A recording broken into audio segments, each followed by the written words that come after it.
How to change Netflix kid account to normal. If you've set up a kid's account on Netflix but now need to switch it to a regular adult account, don't worry. I'm going to show you exactly how to make that change in just a few simple steps, so let's get started. Before we get into it, make sure you're subscribed and hit the notification bell. First, you'll need to log into your Netflix account. You can do this either on the web via a browser or in the Netflix app on your phone, tablet, or smart TV.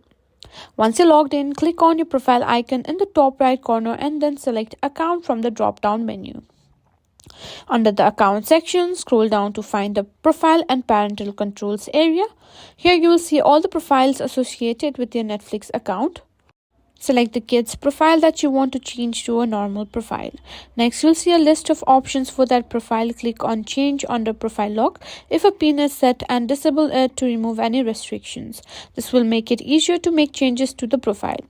Now you'll want to adjust the content settings. Scroll down and select Content Restrictions. If the account is set as kids account, there will be an age-based restriction.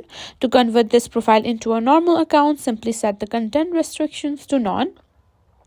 Once you've made the changes, click Save.